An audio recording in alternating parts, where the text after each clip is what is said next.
Thank you for joining me on this trip through one of the scariest cases in history. We want to know where you are watching from in the comments if you are. Join us as we look into the dark history of the United States. Because the story we're going to talk about today isn't just old. For generations, people have tried to figure it out but have never been able to. It is not true that this movie was made. It was just made for fun. Any resemblance to real people, live or dead, is just a coincidence. Lucky by chance. The Ozark Hills hold many secrets. Missouri is home to dense woods, winding rivers, and these secrets. At the start of the 20th century, this area was still struggling to catch up with progress. Small, isolated towns were linked by dirt roads, and the law often showed up too late. The big towns in the East were going through a lot of change in 1912. But deep in the middle of nowhere, time seemed to move more slowly. They made a living from farming, small trade, and the friendship between people in these villages kept them running. But that faith would be put to the test in a way that no one thought possible. Webster County has deep valleys and lots of trees. There was a property in the middle of nowhere that visitors could use to rest. It wasn't really an inn, but it was a place where travelers could stay the night, feed their horses, and then continue their trip in the morning. People in the area knew the family that ran the business, working hard, being quiet, and always ready to welcome anyone who needed a place to stay. No one thought anything was wrong. Why would they? Back then, shaking hands still meant something. In those days, a word spoken was more important than a written agreement. In the months before fall that year, though, something started to bother the people who lived in the nearby towns. People who were just passing through the area just disappeared. Not all of them. Of course, that would be too clear. But sometimes, someone who was supposed to be somewhere never showed up. Moving things for merchants, men who were looking for work on farms, and women who were traveling to see faraway family disappeared without a trace. Families always got the same answer when they asked. There was nothing seen. No one knew anything. The local sheriff started getting random reports and letters from worried family members asking where people who had left weeks before and never called anyone again were. But it was almost impossible to look into disappearances at that time. The distances were huge, and contact was hard. Slow, and a lot of people just turned around and didn't tell anyone. It was simple to think that the disappearances were due to luck, a sudden choice to move to a different state, or even accidents on the rough mountain roads. But there was one thing that started to stand out. Several of the people who went missing were linked in some way. All of them had been through the same area. All of them said they would rest at that remote place, but none of them were seen afterward. That random event? Maybe, but if there are too many accidents, they start to look like patterns, and patterns need to be explained. The issue is that there wasn't much solid proof at that time. There were no surveillance photos, full guest records, or accurate ways to keep track of who was where. There were only stories, whispers, and a growing sense of unease that covered Webster County like a fog that won't go away. Then, something happened at the end of that year that made everything different. Something that would make the police look more closely. Take a look at that peaceful hillside home. A farmer next door was the first person to notice something odd. It turned out to be something that would reveal such dark secrets that it's still hard to fully understand the horror that happened in that godforsaken place more than 100 years later. He often drove along the road that ran along the edge of the property, taking food to the nearby town to sell. On that October morning, you couldn't miss the smell coming from that way. It wasn't the smell of a farm. It wasn't animal waste or dung. Something different happened that made your stomach turn and your mind look for answers you didn't want to find. The man chose to look into it. On the back of the land, there was an old barn and some smaller buildings that were used for storage. He took a side path to get there. He was stunned for a long time when he saw his things lying around on the ground. Open suitcases, clothes thrown in dark places, and other things. Pocket watches, leather wallets, and shoes of different sizes that clearly belonged to different people. It looked like dozens of people's lives had been cut short all at once, and their remains were left there, out of sight from people driving by on the main road. The farmer didn't waste any time. Getting on his horse, he raced to the next town and found the sheriff having coffee in a small tavern. He told a story that seemed like it came from a bad dream. The sheriff was skeptical at first, but chose to. Get some men together and go to the place.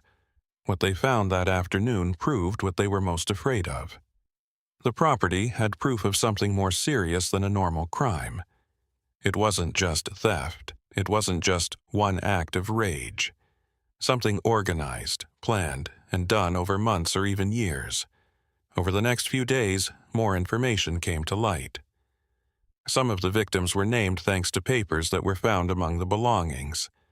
There were letters sent to people who would never get them, record of trips, notes for yourself. Each thing told a story that was cut off. As planned, the trader was going to get to Springfield to meet a partner. A woman who wants to start over is going to Kansas City. An agricultural worker going west to find work. Everyone had faith in that family's kindness.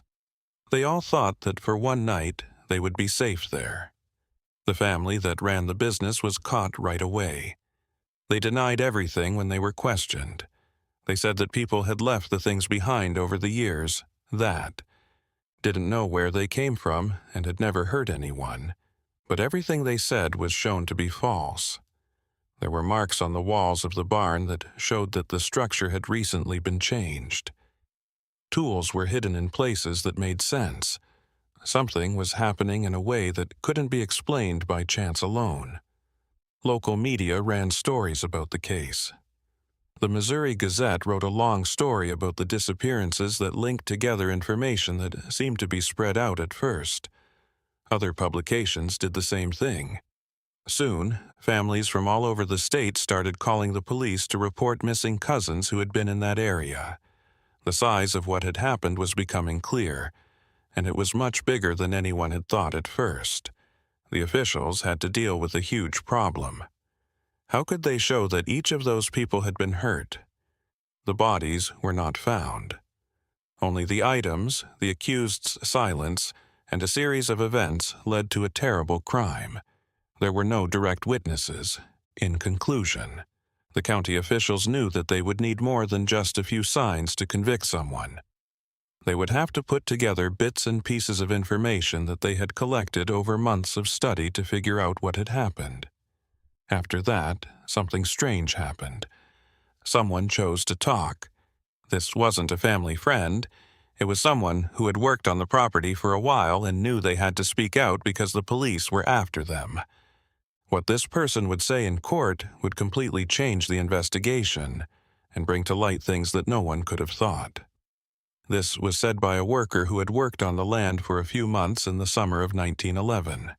He was hired to help with work on the farm, fix fences, take care of the animals, and fix up the buildings. At the time, he hadn't seen anything out of the ordinary. It was just a normal family living off of what the land provided, and sometimes having visitors stay with them. But now that the police were after him and he felt bad, he started to remember things that didn't seem important at the time. There were strange behaviors. Conversations that stopped immediately when he walked up. Gatherings at night that he was purposely left out of. And most of all, there was that unwritten rule. He should never go into the barn at night. The reason was always unclear, like using dangerous tools or a building that wasn't stable. But because the family pushed on this, the tension in their words made it sound like there was more going on than just worrying about safety. The worker thought back to a certain night in August of that year. In the late afternoon, a couple came to the land by wagon from the south. They were dirty from the road and looked tired. They were glad to find a place to rest. He saw them walk into the main house and the family meet them in a friendly way, but there was a tension in the air that he couldn't quite put his finger on. Afterwards, when he woke up in the morning, the couple's wagon was parked next to the barn, but they were gone. He asked and was told that the tourists had left early in the morning to get on their way. But there was one thing that didn't make sense. There was still the cart. Why would someone leave before dawn, giving up the only way they could get around? At the time, the worker didn't question it. He might have been afraid or didn't want to see what was in front of him. But that picture stayed in his mind, and as he stood in front of the police, he finally understood what he had seen. The police were able to come up with a plan with this evidence. The family lured travelers in by giving a place to stay. They then waited for the right time, which was usually at night when the victims were most vulnerable, and then they attacked. The things were put in different piles and hidden in the barn so they could be sold or thrown away later.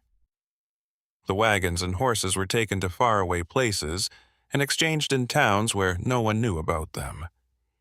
Would find the link, and the victims would just vanish into the vastness of rural Missouri, where a lot of people move around without leaving detailed records of their paths. At the time, newspapers were writing more and more about the case. The Springfield Leader wrote several stories about each new development in the investigation. A writer from the Kansas City Star was sent to cover the trial. People were interested in the story in a way that few other cases had. Before, it wasn't just how terrible the acts were. That was the main breach of trust. People in the American West have a custom of hospitality, which means they promise travelers they will be safe when they stay with them. That family broke this tradition. There was a lot of heat on the prosecutors. People in the community wanted justice, but the court system at the time wasn't very strong. Since there were no bodies or direct witnesses to the crimes, the case was based on other proof. The words of people who worked on the land. The defense lawyers took advantage of every weakness, argued about the evidence, and asked the worker who had chosen to speak out why they did what they did. People in Webster County watched as a legal fight went on in the courts. They were torn between wanting justice and having doubts about what could be proven. Still, there was another side to this story that was coming out. One thing that suggested the acts were, "This is even bigger than I first thought." Records discovered on the land showed ties to other families in nearby counties. There was mail that pointed to a network, or a way for people with similar plans in different parts of the state to talk to each other. The experts started to think about the scary idea that this might not have been a one-off case, but rather a part of something bigger. Beyond the borders of Webster County, the study went further. The authorities in. Other areas started looking through their own records for similar trends, cases of people going missing for no apparent reason, and reports of travelers who never made it to their destinations. And what they found was scary. There were links, little threads that, when pulled, showed a web much bigger than anyone had thought. That same year, in 1908, there was a suspicious property in Greene County, which is only a few days' drive away. At the time, local police looked into reports of people going missing, but no one was ever found. They were able to gather enough proof for an official charge. The case was over, and it was put in the file as one of many riddles in that wild area. But now that investigators have looked over the old papers again, they have found some strange similarities. The same pattern of hospitality was shown to the same kinds of victims. Travelers on their own, or in small groups who didn't have many ties to the area. Sheriffs from different counties wrote letters to each other. To share knowledge, meetings were set up. Slowly, a bigger picture started to take shape. There were signs that some families stayed in touch regularly, shared travel details, and let each other know about investigations that were still going on. It wasn't really an organization. More of a loose group of people who worked together without saying a word for years because they were related and liked the same things. This is one of the most telling papers that was found hidden under the floorboards of the main house. It was a notebook with notes from as early as 1909. The pages had names, dates, and short summaries of people. There were symbols next to each entry that didn't make sense at first, but when a smarter researcher started to link the notes to stories of disappearances, the pattern became clear. That notebook was a record, a detailed list of all the crimes that happened over 3 years. The effects of this finding were terrible. What that meant was that the crimes were much worse than first thought. We weren't talking about a few solitary cases.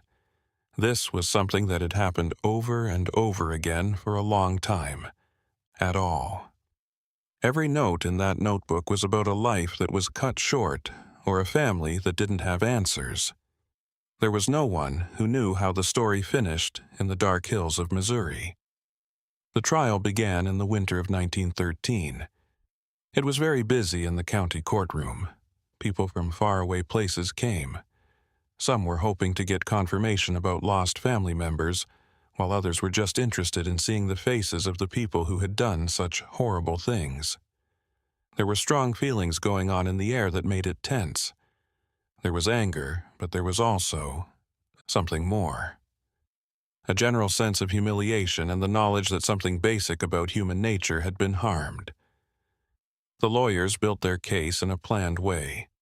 They showed the things that were found, the notebook, the worker's story, and the statements of family members who said they knew which items belonged to the missing people. The jury was shown each piece of evidence, which together made a mosaic that, while not full, gave a clear picture of what had happened on that one property. The defense fought bravely, called into question the evidence, offered alternative explanations, and called the witnesses' trustworthiness into question. But it was hard to ignore the huge amount of circumstantial evidence. A debate emerged during the trial that would last for decades. How was it that crimes of this size could happen and no one notice? How could an entire neighborhood not know what was going on so nearby? The answers made me feel uneasy. The size of the area and the lack of effective communication between countries, and the fact that most people at the time just moved on without asking many questions.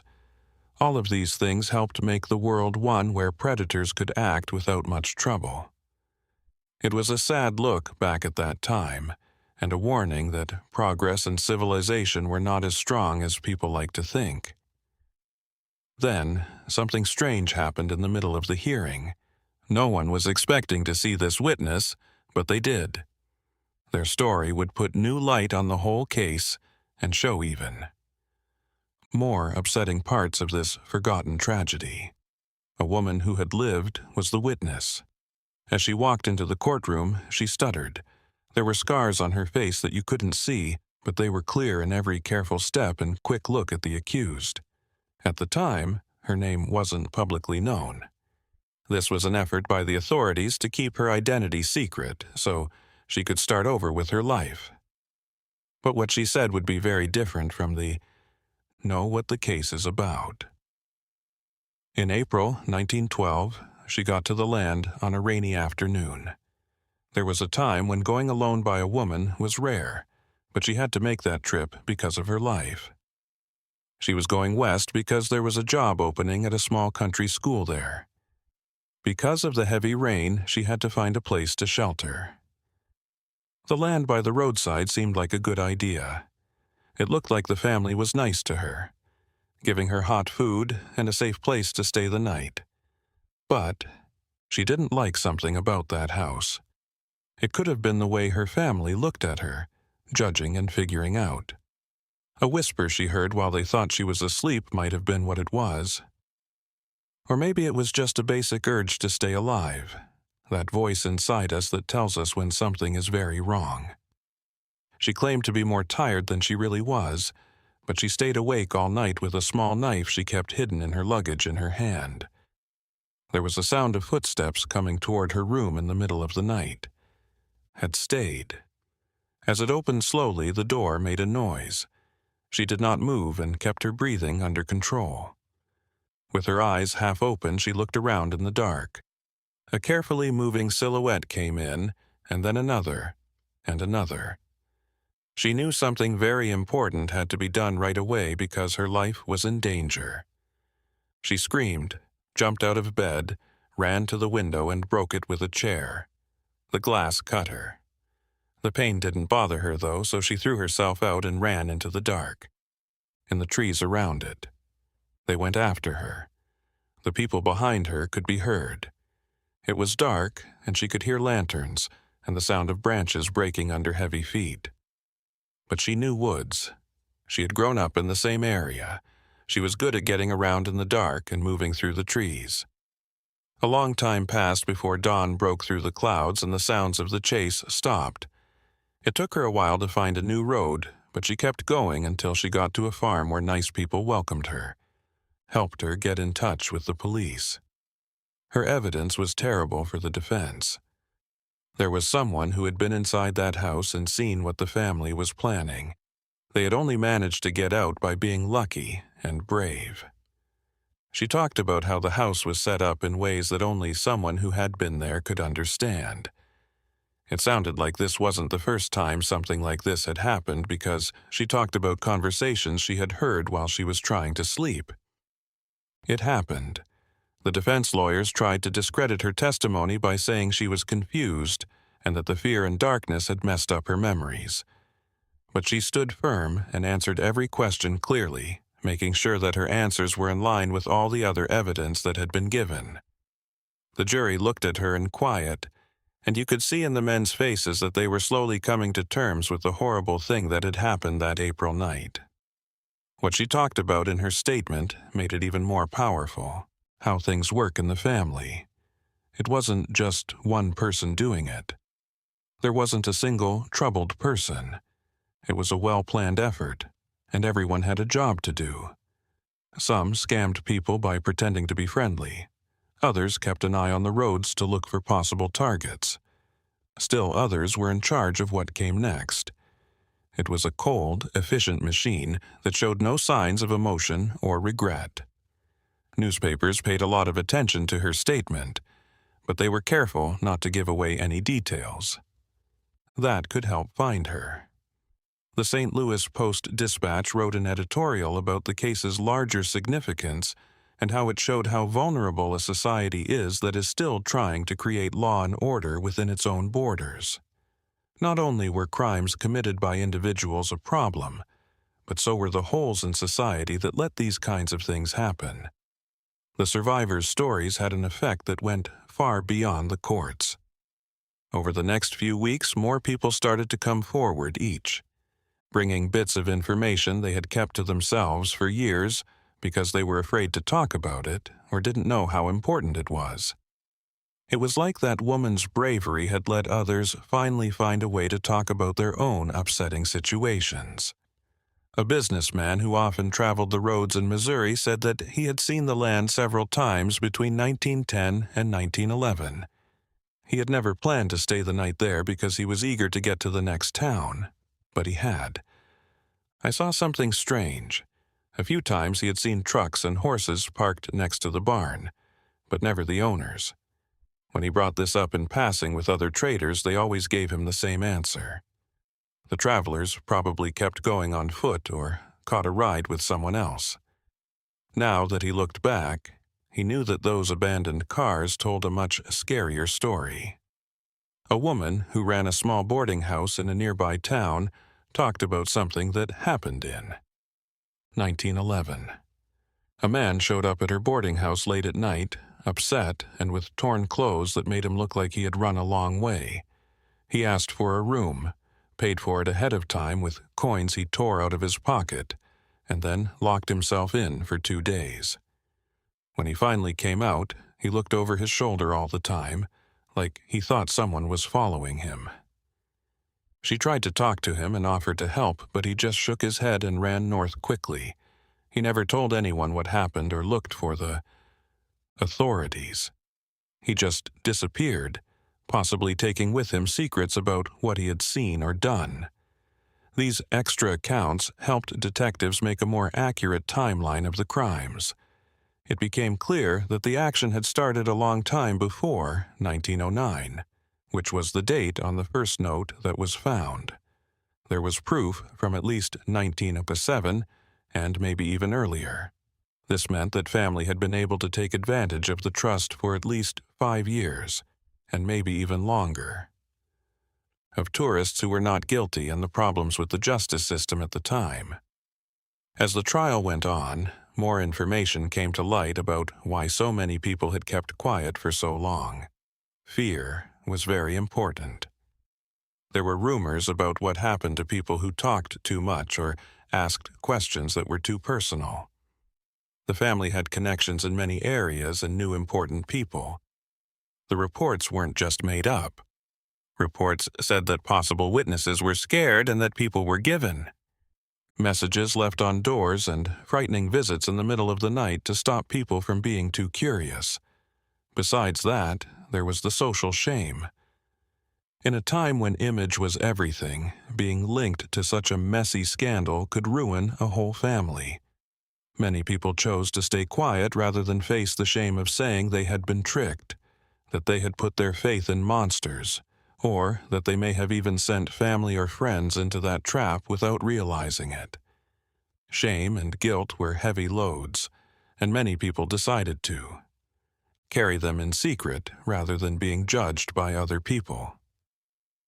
The prosecutors also found something that made the emotional picture of the case even more difficult. Some of the people who died were running away from trouble in other parts of the country. Guys with debt and women running away from bad relationships at home. People who picked routes that were far away on purpose so they wouldn't be found. Many of the victims were short-term and kept their identities secret, which made it even easier for the crimes to go unnoticed. Who finds someone who is hiding when they go missing? Will try to find them? Who is going to miss them? The accused family took advantage of this weakness with careful planning. The trial also showed hard-to-understand parts of the criminals' minds that led to the crimes. At the time, doctors and people who study human behavior were asked to try to explain how a whole family could do such horrible things. Theory was different. Some people said it was a matter of power, with one person controlling others through fear or trickery. Other people said that living alone in the country and having a hard time financially had slowly eroded moral boundaries until the unthinkable became not only possible, but also normal. It may have been the simplest explanation that made people the most uncomfortable. Some people have an incredibly scary ability to make other people seem less human. People on the road were not people with hopes, fears, and families waiting for them for that family. They were just chances and resources that could be used. There was something about this coldness and lack of empathy that went beyond simple explanations and raised deeply troubling questions about the nature of people. The defense tried one last desperate plan as the trial went on. They said that the family had been tainted by outside forces and that they, like the travelers, were victims of events that were out of their control. But the authorities responded with proof of careful planning, organized behavior, and a logbook that showed a clear understanding of what they did. There was no room for lies or claims of insanity. When the evidence showed that this was planned, the jury thought about it for 3 days. People all over Missouri held their breath for 3 days, waiting for a decision that would somehow restore moral order and show that justice could still win even on the wildest frontiers. During this time, the courtroom galleries stayed full of people who were waiting outside and talking about every part of the case and guessing what would happen. When the jury finally came back, there was complete silence in the chamber. With a firm voice, the decision was read out loud. All of them are guilty. No one in the room was happy, but there was also a darker feeling that came with knowing that the decision could not really undo what had been done. People who were lost in the dark hills of Webster County could not be found by any sentence. It was said out loud on a cold March morning in 1913. The judge was a guy with gay hair who had been a police officer in Missouri for more than 30 years. Spoke with a loud voice because the case was so important to them. It was clear to him that the crimes were very serious, that people's faith had been broken on a large scale, and that everything had been done with the coldness that was planned. The courtroom was silent as the words echoed. Each statement was an attack on the accused and everything they stood for. At the time, the penalties were the harshest that the law would allow. There won't be any. There is no chance of mercy and no second chances. The family members were sent to different prisons across the state, where they were split from each other. This was done for safety reasons and to stop them from communicating or influencing each other. It seemed like the government didn't just want to punish them, they also wanted to cut off the link that made that horrible machine possible. But for many, the end of the trial did not mean the end of the story. In fact, it made a time of asking questions and finding out things that would last for years. Now, it was up to the authorities to try to name all the victims and find some kind of answer for the dozens of families whose loved ones had died on Missouri roads. There were hints in the notebook, but a lot of the notes were secret codes that no one could fully figure out. For this reason, investigative teams were put together. They went all over the state, stopping in small places to look at cemetery records and talk to sheriffs, trying to find links between the names in the notebook and real people who had disappeared.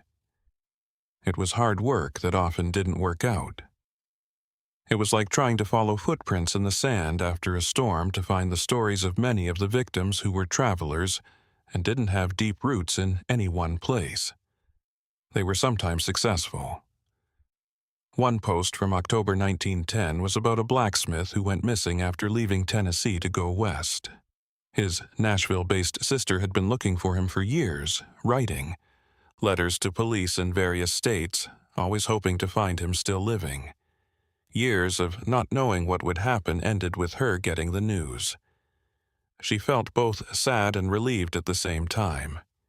She was glad the long wait was over. Another ID was made with the help of a pocket watch that was found in the barn among the hidden items. A special mechanism inside played a tune when the piece was opened, making it one of a kind. The family knew right away what it was. It was owned by the father, a man who left Illinois in 1911 to look for work in the West and never came back. They thought he had just left to start a new life somewhere else, maybe because he was embarrassed about a business loss. The truth was a lot worse. But for every successful identification, 12 cases stayed unsolved. Things that no one knew were missing. Notebook entries that didn't match up with any recorded disappearances, and pieces of lives that had been cut short without a trace. There were enough clues to figure out who those people were and where they came from. These unsolved crimes kept coming back to haunt detectives, reminding them of how limited justice was and how easy it was to erase lives in a time before computers and instant messaging. People in the neighborhood had a lot to say about the property where the crimes happened. Some said it should be burned because they thought the place was cursed and needed to be cleansed by fire. Other people said that it should be kept as a kind of somber memorial, a permanent warning of how dangerous it is to trust without checking, and how important it is to always be alert. This choice was made by the county in the end. The site was put up for sale, and a farmer from a different area who had nothing to do with the events bought it with plans to tear down the buildings that were there and start over. People from all over the area came to watch the house and barn being torn down. It seemed like people had to. Seeing those buildings fall down was the concrete proof that this chapter was ending. No one saw what they were expecting when the walls finally came down. There are more things hidden in the spaces between the floorboards, under the floorboards, and in carefully built areas inside the walls. No one had thought that the family would be so careful and paranoid, but they had made a huge network of hiding places to hide the proof of their crimes. These More results made the investigations last even longer. Every new thing that was found had to be put into a database, shot, and compared to a list of people who were missing. The process used up a lot of county money and time, but the police felt they had to do it for the victims and their families. It was a matter of honor to show that every life lost was important and that justice was done even when it was late. Every person who went missing should be honored. Newspapers kept writing about what was going on, but the tone of the stories changed over time. After a few months of sensationalist news, people began to think more deeply about what the case meant for society. The Chicago Tribune wrote a long article about how to stop crimes like this from happening again. They suggested changes to the method for registering travelers and better communication between different areas. A reporter from the New York Times spent weeks in Missouri and wrote a number of articles about not only the crimes but also the culture there, and the state of the economy that made them possible.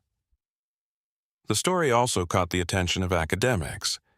It was used as an example by law teachers when they talked about circumstantial evidence and how hard it is to prosecute crimes without bodies. Sociologists used it as a way to learn about how vulnerable and broken country life in the United States was in the early 1900s. The case was talked about across the country when people talked about modernity, law and order, and the human costs of American. Cutting-edge development. The person who survived and testified at the trial said that her life went on in ways she could never have imagined on that terrible April night. Finally, she got to the West, where she found a job as a teacher. She then tried to start over far away from the dark places she had been. But the letters she wrote, which researchers found many years later, showed that she never really got away. She kept having nightmares. The worry about trusting strangers never went away fully, along with her. It was heavy to know that her only chance of surviving was luck. Many people did not have the same chance, and the families of the people who were named had to go through a very difficult grieving process. Some people felt better when they finally knew what happened to their loved ones, even though it was painful. Others fell into deep sadness because they couldn't handle how horrible what had happened. There were stories of families leaving Missouri because they couldn't stand living in a place so linked to. There were people who stayed after the tragedy, determined to honor the dead and make sure their names and the acts that killed them would never be forgotten. One of the most disturbing things that came up in the probes after the trial was how much the community knew. Thoughts about that family had been going around for years as more people felt safe enough to speak out. These weren't direct charges. They were more like whispers and hints that weren't said out loud. Information that spreads through small towns. There were many clues that something was wrong, but no one did anything about it. Fear, doubt in oneself, and a desire not to make trouble. For all of these reasons, people kept quiet, which let the crimes go on. This revelation made people in the area think a lot about themselves. Church sermons talked about community duty and how important it is to speak up when something seems wrong, even if you're not sure what's going on. They wrote for a newspaper, Clear's Throat. Editorials about the dangers of being too comfortable and how civilization depends on people being willing to defend each other as well as written laws. As a way of group catharsis, they tried to find some meaning or lesson in a tragedy that seemed impossible to understand. In the years after the trial, the whole area went through big changes. The case showed holes in the system that no one wanted to accept were there, and now there was more pressure than ever for important changes. In response to public outrage, Missouri's governor set up a special committee to look into how crimes of this magnitude had gone unnoticed for so long and what could be done to stop them from happening again. For months, the committee went all over the state and heard from sheriffs, judges, regular people, and law enforcement experts. They found a broken system where counties worked almost like separate countries and didn't share many resources. They can't talk to each other, and there isn't a central record of crimes or missing people. If a tourist went missing in Webster County, no one in Greene County would know about it unless someone made the effort to tell them. It was an issue with the whole system that needed an overall answer. The Commission's suggestions covered a lot of ground and were very new at the time. Their idea was to make a statewide missing persons list that all counties would have to report to. Send cases that haven't been solved to a central authority.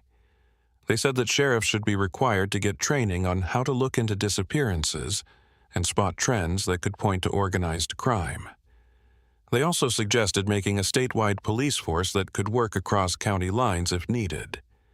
This would get around the problems that came up with previous investigations because of different authorities' control.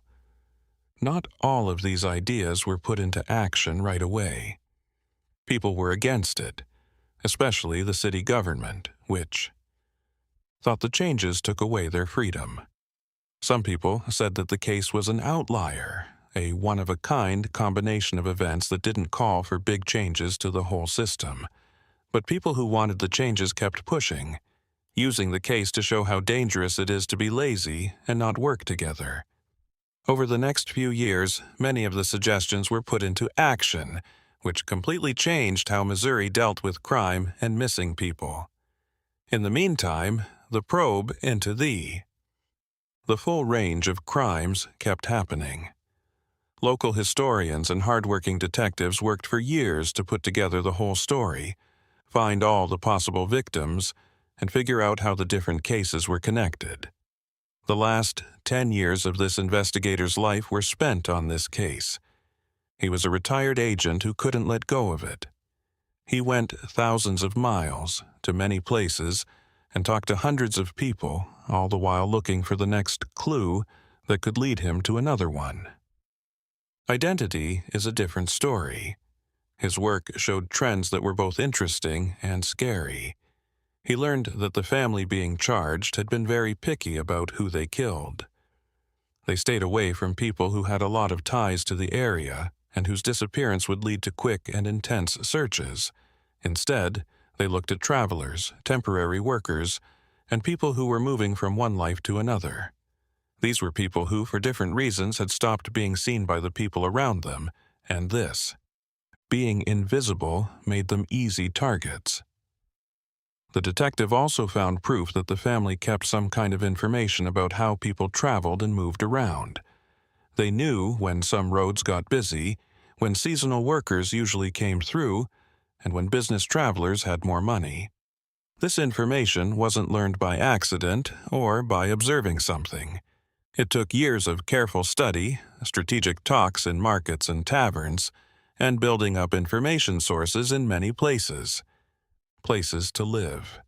They turned rural hospitality, which is one of the most sacred traditions in American society, into a way to hurt people who were weak. One of the most shocking things the detectives found was in records from a county almost 200 kilometers away. He found details of an investigation into a different family that worked in a similar way in 1906, 6 years before the main case. Due to a lack of evidence, formal charges were never brought in that case, but the patterns mentioned in the documents seemed very familiar.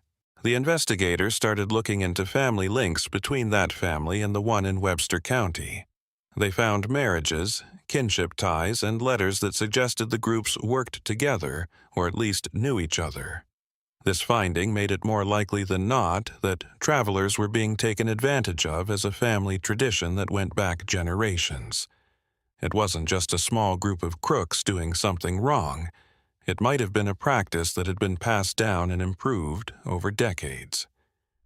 The investigator told the officials what he had found, and they started looking at old cases again and other unsolved cases through this new lens. The picture that came out was much bigger and darker than anyone had thought at first. Even after the trial was over, reporters were still interested in the story. A writer for Harper's Magazine spent months in Missouri in 1915 gathering information for a long, in-depth piece. He not only went over the facts of the case again, but he also looked into how it affected people's minds in the community for a long time. People who lived near the house and knew the family before the crimes were found were asked. What he found was a lot of different feelings: shame for not noticing, rage for being tricked, and fear that it could happen to someone else again. A merchant who had sold the family things for years was one of the most telling people they talked to. He talked about how they seemed like normal people whenever they were out in public. Their bills were always paid on time, they were polite, and sometimes took part in neighborhood events. There were no visible signs of the horrible things they did behind closed doors. It was kind of creepy that they seemed normal at first glance, more so than if they had been clearly suspicious or strange. It meant that monsters could hide in plain sight, and that someone's outward appearance of being good didn't tell you anything about their real character. The case also had an effect on the art and writing of the time. Writers started to use parts of the story that moved them in their own works, exploring. There are themes of broken trust, hidden dangers in the American landscape, and how fragile society can be in the middle of nowhere. Some of these works were sensationalist and focused too much on the horrible crimes, while others were more serious and used the case as a springboard for deeper thoughts on people, community, and the shadows that live in every society. A local poet, who was greatly affected by the tragedy, wrote a collection of poems about the victims to try to give them a voice and respect. The people who had been reduced to notes in a notebook were like lost things in a barn. His poems weren't about the crimes themselves, but about the people whose lives had been cut short, their dreams that would never come true, and the talks that would never happen. It was his way of fighting against dehumanization and insisting that every victim was a whole person with a past, hopes, and worth in and of themselves. The case brought new problems to the places where the guilty family members were sent. Guards and people in charge had never dealt with this many of these kinds of crooks before. People had different ideas about how to handle prisoners who had shown they could be so violently planned and organized. Some people wanted to be completely locked up because they were afraid they would have a bad effect on the other prisoners. Others thought this was cruel, because even people who had been found guilty of terrible crimes had basic rights, observations made by doctors and experts who worked with the prisoners over the years. Some disturbing thoughts. Most family members never really felt bad about what they did. Some people didn't say a word, refusing to talk about the acts or why they did them. Others gave reasons that showed they had nothing to do with the moral reality that most people share. They talked about the victims as if they were problems that needed to be fixed, or problems that got in the way of their plans, not as if they were people whose lives had value in and of themselves. A prison doctor wrote a very thorough report in 1916 that talked about talks with one of the family's younger children. People in this group had been criminals since they were teenagers. I grew up in a place where those kinds of acts were accepted and seen as normal. The doctor thought about what might happen if someone grows up in a place like this, how morals are taught, and what happens when the lessons taught are basically wrong. It was an early look at ideas that would become important in crime and psychology many years later. The building. Over the next few decades, different things happened in the places where the crimes happened. The farmer who bought it at sale tore it down and started from scratch, building a new house far away from the old ones. He worked the land well for many years, but there was always a dark cloud over it. People from the area didn't want to work there, and kids from the area made up scary stories about ghosts and curses. When the farmer died, his family finally chose to sell, and, during the 20th century, the land changed hands several times. What each new owner had to do was the same. Either be honest about the place's bad past, or try to forget about it and move on. Some people picked openness because they knew the past was part of the land and couldn't be erased. Some people tried to avoid talking about it at all costs, hoping that the memories would go away over time. But the past lived on, being told from one generation to the next. It was kept alive not only by a morbid interest, but also by we need to remember and not forget the painful lessons that were learned at such a high cost. The years that followed changed that area in ways that no one could have imagined. The land that had seen such terrible things start to change, and not just physically. The people who lived there started to imagine new things about it. The woods kept getting bigger. The rivers kept going in the same way they always had, and over time, nature started to take back the places where tragedy had happened. It seemed like the land itself was trying to start a new book by wiping out the ghosts of the past with the rich, green growth of life that won't stay put. In the decades that followed, people traveling through that part of Missouri often stopped at small bars and talked about old times. The older people told stories that their parents and grandparents had told them. Each age adds its own ideas to how long ago events should be understood. It was amazing how true some of these stories were, with details that would have been lost otherwise. Others had changed over time, taking on folkloric elements and turning into stories about trust and betrayal. Warnings about the bad things that can happen when you only judge people by how they look. One interesting thing about this oral history was how different groups stressed different parts of the story. In some towns, people were talking about the investigators and how they kept going after justice even though they faced huge problems. In others, the story was about the people who were hurt, making them seem almost mythical, like lost youth or dreams that were cut short. There were also parts of the stories that went deeper into moral questions. The events were used as a springboard for talking about what evil is and how to spot danger when it appears as something normal. History came back to life in strange ways during times of big social change. When roads were paved and communication got better, it changed the way people moved in a big way. Many people looked to those historical events as examples of why these changes had to be made. They said that the new technologies weren't just for making life easier. They were also for safety, because they would help build networks that would stop people from just missing. It was a way to turn terrible events in the past into drive for growth. The events that happened a long time ago gave writers and artists endless ideas. Not just people looking for shock value, but also creators who are truly interested in looking into bigger ideas. In the early decades after the crimes, one writer wrote a work that didn't directly show the crimes, but instead was about a made-up community that had to deal with the fact that it had been hiding monsters without knowing it. The play talked about moral responsibility, collective guilt, and the uncomfortable question of how much people should trust their friends and how much they should question them. There were small houses that put on this play, all over Missouri and nearby states, sparking heated debates among viewers. Some people thought it was too close to the real events and would hurt people again when they should have been left to heal. Others said that art could help people deal with uncomfortable parts of their own nature, and that theater and writing were safe places to talk about things that were too hard to talk about directly. These conflicts between remembering and forgetting, facing and moving on, would shape how the area dealt with its dark past for many years.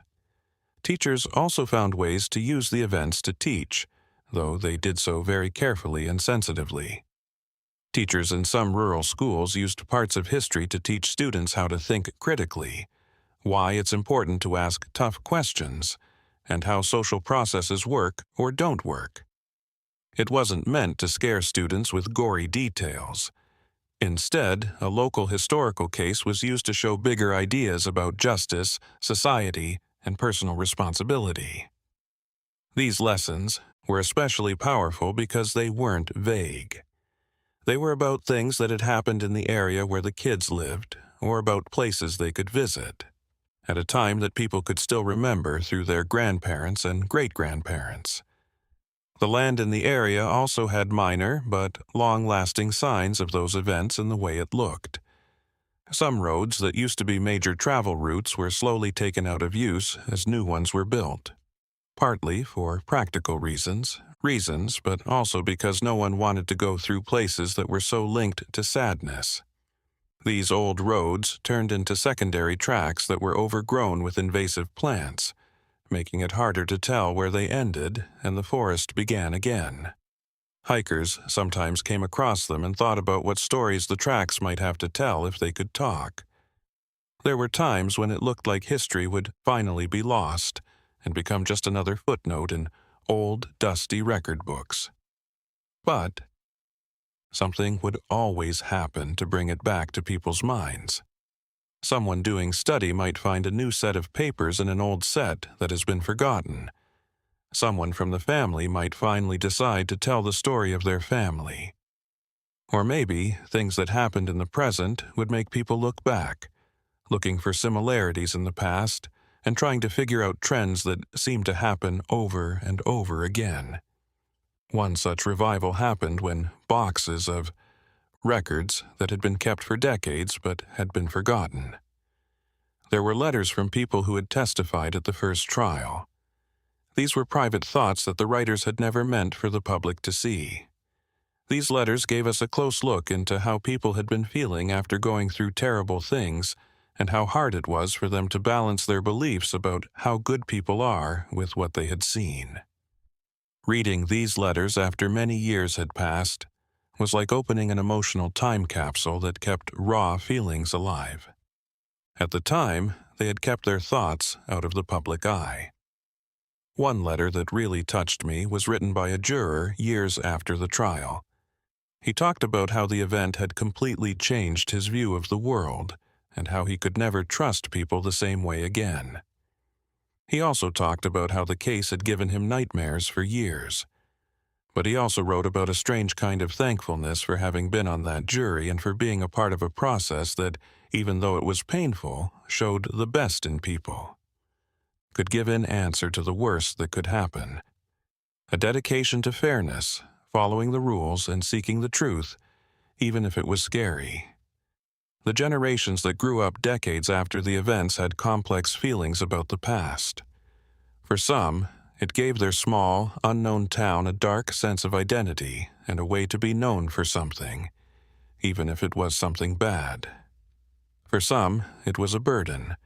They saw it as a stigma that slowed down the area and made it hard to bring in new people or companies, making the connection with violence stronger than it should have been after so much time had passed. People sometimes got very angry at town hall meetings or in the letters pages of local newspapers, arguing strongly about whether they should accept their dark past, reject it, or find a way to make peace with it. As time went on and direct witnesses stopped being present, the story started to sound more and more like a myth. Some specifics started to mix together, dates stopped being exact, and some parts of the story started to sound like an urban tale. This process of turning facts into myths wasn't always bad. Some scholars said it turned real events into mythical stories with universal themes, making them meaningful to new generations who had nothing to do with the original time and place. The story became less about specific facts and more about bigger truths about people that were not limited to one time or place. But making up myths also came with risks. As more information came in, vague, it became easier for people with clear goals to change the story to suit their needs. Some people used the story to make the moral case that the present is better than the past, ignoring problems that are happening now.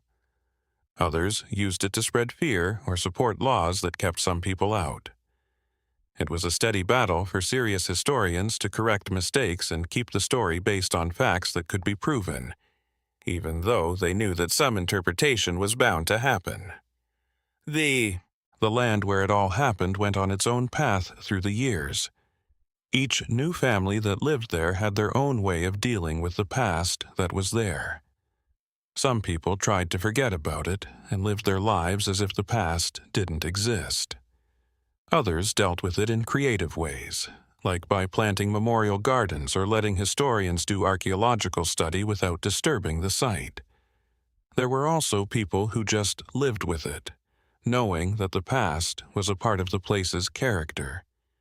It is neither praised nor criticized. It is just recognized as a fact of the mental geography of the land. The 20th century gave way to the 21st, and means of preserving history got a lot better. Archives that were falling apart were scanned so that researchers from anywhere in the world could view them. Modern technology was used to repair old photos, showing details that couldn't be seen in faded copies. Oral records from some of the last people still alive who had heard the stories. Detailed recordings of people talking were made, preserving not only facts but also emotional undertones, speech patterns, and tones of voice that written text alone could never catch. This effort to preserve the past wasn't done out of sick curiosity, but because each generation has a duty to learn about its past, even if it makes them feel bad. When societies forget or reject their dark pasts, they are doomed to make the same mistakes again. But when societies face these hard chapters honestly, they have the chance to grow and learn. The events at that remote Missouri farm were a great example of this. They taught us lessons about being alert, community, justice, and how important it is to have systems that protect the weak that were useful for a long time. We've reached the end of this sad trip through the hills and valleys of Missouri on dusty roads, where secrets were hidden and memories still linger like morning fog that won't go away. This story was made up, but it has roots in. The fears we all have reflect issues that have been around for a long time. What happens when someone breaks your trust? How do people in a community deal with the fact that bad things can look like normal things? And most importantly, how do we move forward when we see that the safety we think we have isn't so safe after all? Its thick woods and endless horizons stand as a silent reminder of everything that was and everything that could have been. Still, the roads go through the mountains and link up small towns. Over the years, these towns have grown and changed. People today travel through these places without knowing what stories the rocks and trees might have to tell, or feeling the weight of the stories that are now part of the land itself. The events themselves are not what bothers people the most. It's the bigger questions they bring up. How can we tell when something is dangerous when it doesn't show itself? How much should we question the ways things look? Us? People always tell us to trust our gut. But what do we do when our gut tells us to do something different from what is expected of us by society? These are not simple questions with easy answers. It's possible that this is why stories like this keep getting told. There is something deeply human about the need to tell these dark stories over and over again. That's not the only thing that interests them, though that is a part of it. It's also a way for us to deal with our fears as a group, giving shape to worries that would be too vague to face otherwise. When we hear about travelers who put their trust in the wrong people or communities that didn't notice what was going on right in front of them, we are actually thinking about our own weak spots and potential blind spots. There is still land where everything is said to have happened. Of course, fields are farmed and animals graze. Life goes on as it always does, not caring about the marks that the past leaves behind. People who are new to the make memories, enjoy holidays and birthdays, and plant gardens that bloom in the spring there. Maybe the most positive thing that can be learned from a tragedy is that life can go on, renew itself, and grow even in the darkest places. But it's also important to understand that some places hold stories that can't be erased totally. Not because they are visited by ghosts or other supernatural things, but because people remember things that happened there. We tell and repeat stories, by the way. As time goes on, places hold meanings that go beyond their physical form. A field is just a field until something important happens in it. Then it becomes something else. There is a place where the past and the present live together in a healthy conflict. The lessons we can learn from these made-up events are just as important now as they were more than 100 years ago.